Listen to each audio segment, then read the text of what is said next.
বিপ্লবী আন্দোলন যুক্ত করার পরেও কেন ভারতীয় উপমহাদেশে বা বাংলাদেশে কমিউনিস্ট বিপ্লবী বামপন্থী আন্দোলন প্রধান ধারা হিসাবে বেরিয়ে আসতে পারল না?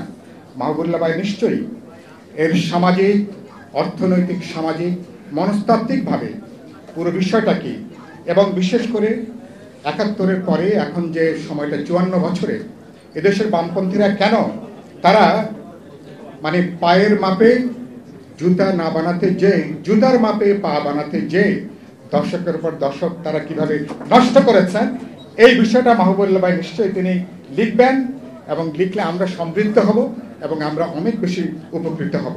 মাহবুবুল্লাহ ভাইয়ের গুরুত্বপূর্ণ যে আত্মজীবনীমূলক গ্রন্থ আমার দুটো, তিনি আমাদের ২৪-এর গণজাগরণ, গণ অভ্যুত্থান সম্পর্ক তিনি বক্তব্য দিয়েছেন। তার বক্তব্যের দ্বিতীয় সংস্করণে এই সম্পর্কে কিছু বক্তব্য আছে। আমার দুটো পর্যবেক্ষণ, একটা হচ্ছে যে আমরা আমাদের ইতিহাসের অসাধারণ গণজাগরণ, গণ অভ্যুত্থান হয়েছে, গোটা একটা ব্যবস্থাকে আমরা বিদায় দিয়েছি, একটা স্বৈরতান্ত্রিক ফ্যাসিবাদী ব্যবস্থাকে, কিন্তু নতুনভাবে নতুন কোনো স্বপ্ন জাগানিয়া, কোনো আশা জাগানিয়া, কোনো বিকল্প ব্যবস্থা এখনো পর্যন্ত মানুষের সামনে অনুপস্থিত। দেশের সামগ্রিক রাজনৈতিক ভারসাম্যের মধ্যে গুরুতর পরিবর্তন হয়েছে, ভারসাম্যের পরিবর্তন হয়েছে। যারা এই ভারসাম্য পূরণ করবার চেষ্টা করছেন এবং দেখছি একটা ফ্যাসিবাদকে বিদায় দিয়েছি, কিন্তু আরেকটা নানা নামে, কখনো ধর্মের নামে, কখনো জবরদস্তি করে, বল প্রয়োগ করে, জবরদস্তি করে একটা উগ্র আমাদের যে বহুত্ববাদী সমাজ, যে সমাজে আমরা ধর্ম বর্ণ নির্বিশেষে বহুত্ববাদী সংস্কৃতিকে নিয়ে শত শত বছর যে বাস করার ঐতিহ্য, আবার দেখছি নতুন করে চাপিয়ে দেওয়া, বল প্রয়োগ করা, জবরদস্তি করা। আমাদের অভ্যুত্থানে বিশাল যে সম্ভাবনা, ভেতর থেকে তাকে নষ্ট করবার, আমাদের মধ্যে একটা ঐক্যের পরিবর্তে নতুন করে হিংসা, ঘৃণা, মারামারি, হানাহানি ছড়িয়ে দেওয়ার তৎপরতা চলছে। মাহবুবুল্লাহ ভাই এই ব্যাপারে কিছুটা তিনি আলোকপাত করেছেন। মাহবুবুল্লাহ নিশ্চয়ই এগুলো নিয়ে তিনি পরে আবার লিখবেন। শেষ কথা হচ্ছে যেটা, আমরা এখন যে পরিস্থিতির মধ্যে আছি, বাংলাদেশে আগামী নির্বাচনের মধ্যে দিয়ে আমরা যাচ্ছি, মাহবুবুল্লাহ এটা নিয়েও তার একটা বড় মনোযোগের জায়গাটা। এই নির্বাচন এখন এক পক্ষ রাজনীতির মাঠের মধ্যে নাই, আরেক পক্ষ আমরা অভ্যুত্থানের পক্ষজনরা রাজনীতির মধ্যে আছি।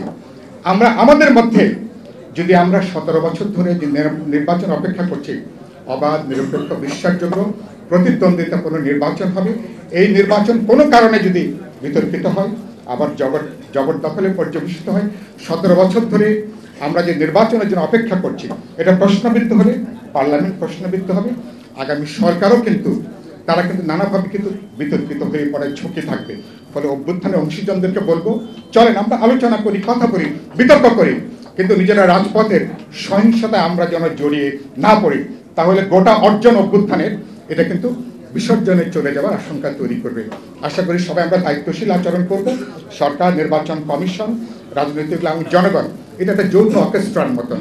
এই যৌথ অর্কেস্ট্রা করে বিএনপি সবচেয়ে বড় দল হিসাবে বিএনপির জন্য এটা অনেক বড় দায়িত্বের প্রশ্ন আছে।